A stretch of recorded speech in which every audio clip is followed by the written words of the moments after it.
भक्तों हरे कृष्णा। भक्तों आज हम सब श्रीमद् भगवद गीता यथारूप अध्याय 13 प्रकृति पुरुष और चेतना। भक्तों श्लोक नंबर 6 और 7 पढ़ेंगे। भक्तों उससे पहले हम सब भगवान की मंगलाचरण स्तुति करेंगे। ओम अज्ञानतिमरन्धस्य ज्ञानाञ्जनान् शलाकया चक्षुर्मिलितं येन तस्मै श्रीगुरुवे नमः। श्रीचैतन्यमनोभीष्टं स्थापितं येन भूतले स्वयं रूपा कदा मह्यं ददाति स्वपदान्तिकम्। वन्देऽहं श्रीगुरुः श्रीयुतपदकमलं श्रीगुरून् वैष्णवश्च श्रीरूपं साग्रजातं सहगण रघुनाथवन्दितं तं सजीवं साद्वैतं सावधूतं परिजनसहितं कृष्णचैतन्य देवं श्रीराधाकृष्णपादान् सहगण ललिता श्रीविशाखान्वितांश्च च। हे कृष्ण करुणा सिंधु दीनबंधु जगतपते गोपेश गोपिका कांत राधा कांत नमस्तुते। तप्त कांचन गौरांगी राधा वृंदावनेश्वरी वृषभानुसुते देवी प्रणममि हरिप्रिये। वाञ्छाकल्पतरुभ्यश्च कृपा सिन्धुभ्येव एव च पतितानां पावनेभ्यो वैष्णवेभ्यो नमो नमः। जय श्री कृष्ण चैतन्य प्रभु नित्यानंद श्री अद्वैत गदाधर श्रीवशादि गौर भक्त वृंद। नमः ओम विष्णुपादाय कृष्ण पृष्ठाय भूतले श्रीमते भक्ति वेदांत स्वामिन इति नामिने। नमस्ते सारस्वती देवी गौरवाणी प्रचारिणे निर्विशेष शून्यवादी पाश्चात देश तारिणे। नमो महावंदाय कृष्ण प्रेम प्रदायते कृष्ण कृष्णाय चैतन्य नामने गौरता विषे नमः। नमो ब्रह्मांडाय दावाय गौ ब्राह्मणाय हिताय च जगतधिताय कृष्णाय गोविंदाय नमो नमः। हरे कृष्णा कृष्ण कृष्ण हरे हरे हरे राम राम राम हरे हरे। हरे कृष्णा कृष्ण कृष्ण हरे हरे हरे राम राम राम हरे हरे। भक्तों हरे कृष्णा। भगवान बोल रहे भक्तों इस 6 और 7 श्लोक में। भक्तों कृपया आप सब ध्यान देना।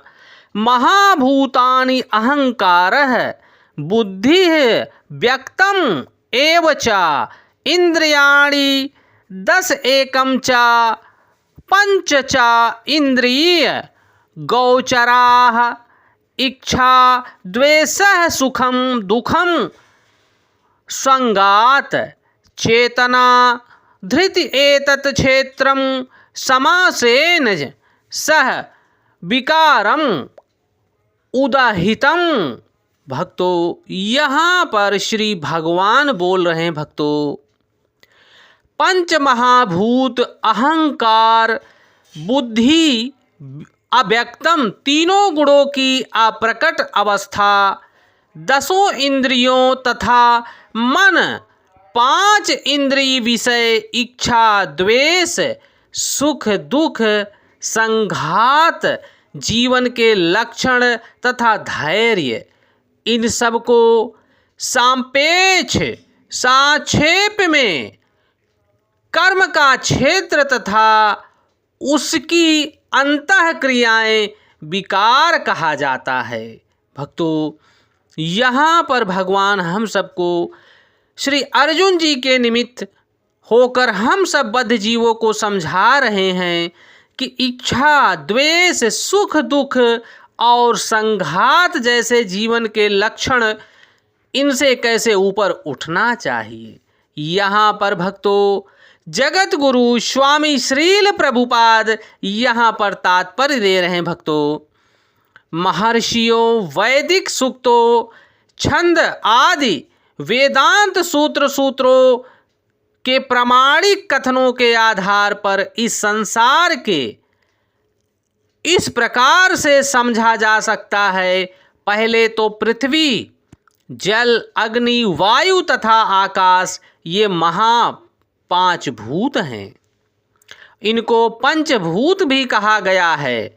फिर अहंकार, बुद्धि, तीनों गुणों की अव्यक्त अवस्था जिसको तमोगुण, सतोगुण और रजोगुण से मिलकर अवस्था होती है भक्तों।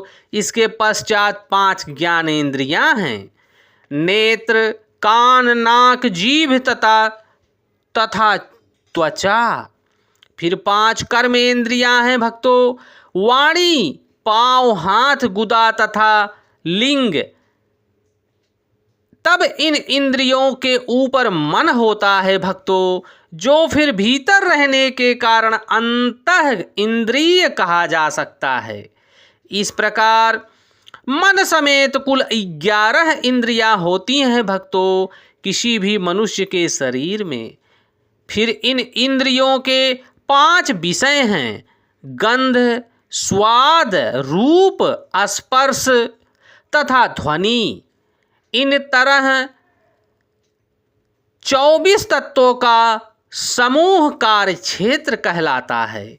यदि कोई इन 24 विषयों का विश्लेषण करे तो उसे कार्य क्षेत्र समझ में आ जाएगा। फिर इच्छा, द्वेष तथा सुख दुख नामक अंतः क्रियाएं विकार कहलाती हैं, जो स्थूल देह के 5 महाभूतों की अभिव्यक्तियां हैं। क्योंकि यह स्थूल देह ही इच्छा, द्वेष, सुख दुख जैसे नामक अंतः क्रियाओं की अभिव्यक्तियां हैं भक्तों। चेतना तथा धैर्य द्वारा प्रदर्शित जीवन के लक्षण सूक्ष्म शरीर अर्थात मन, अहंकार तथा बुद्धि के प्रकाट्य होता है। ये सूक्ष्म तत्व भी कर्म क्षेत्र में सम्मिलित हो जाते हैं भक्तों। पंच महाभूत अहंकार की स्थूल अभिव्यक्ति है, जो अहंकार की मूल अवस्था को ही प्रदर्शित करती है, जिसे भौतिकतावादी बोध या तामस बुद्धि कहा जाता है। भौतिकतावादी व्यक्ति तामसी बुद्धि के कारण तामस बुद्धि कहा जाता है। यहाँ और आगे प्रकृति के 3 गुणों की अप्रकट अवस्था की सूचना प्राप्त होती है भक्तों। प्रकृति के अभिव्यक्त गुणों का प्रधान कहा जाता है। जो व्यक्ति इन 24 तत्वों को उनके विकार समेत जानना चाहता है तो उसे विस्तार से दर्शन करना चाहिए, अध्ययन करना चाहिए। भगवद गीता में केवल सारांश दिया गया है भक्तों। शरीर इन समस्त तत्वों की अभिव्यक्तियां हैं। शरीर में 6 प्रकार के परिवर्तन तो होते ही हैं। यह उत्पन्न होता है भक्तों, बढ़ता है कुछ काल तक टिकता है, संतान उत्पन्न करता है और तब अंत में यह क्षीण हो जाता है और अंत में समाप्त हो जाता है। अतएव यही शरीर अस्थायी भौतिक वस्तु है भक्तों। लेकिन शरीर का ज्ञाता शरीर से परे भिन्न रहता है, जिसे चेतना कहते हैं, और वह चेतना अपने कर्मों की गति के अनुसार परम योनियों में जन्म लेता रहता है और मरता रहता है भक्तों। परंतु जो भगवान श्री कृष्ण के दास हो जाते हैं, दासों के दास गौदास हो जाते हैं, वो इन बार बार जन्म मृत्यु के चक्र को पार कर जाते हैं।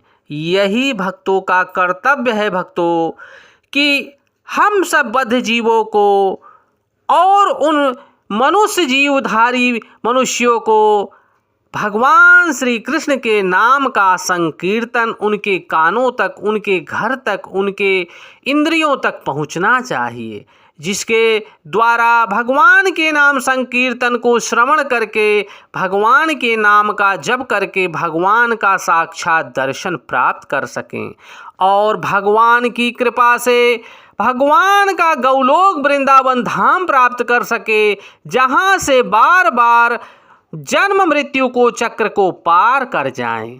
भक्तों, आचार्य विश्वनाथ चक्रवर्ती भक्तों चैतन्य चरिता अमृत में बता रहे हैं कि मनुष्य जीवन बहुत ही दुर्लभ है। भक्तों, अगर कोई जीव एक बार मनुष्य जीवन प्राप्त कर लेता है तो उसे भक्ति अवश्य करनी चाहिए, क्योंकि अगर वह भक्ति नहीं करता तो उसका जीवन व्यर्थ ही इस काल चक्र में नष्ट हो जाएगा। भक्तों, हम सबको भी भगवान के नाम का स्मरण करते हुए भगवान का संकीर्तन करना चाहिए और श्रवण करना चाहिए। हरे कृष्णा कृष्ण कृष्णा हरे हरे, हरे रामा राम रामा हरे हरे, हरे कृष्णा कृष्ण कृष्णा हरे हरे, हरे रामा राम रामा हरे हरे। भक्तों, जय श्री कृष्णा।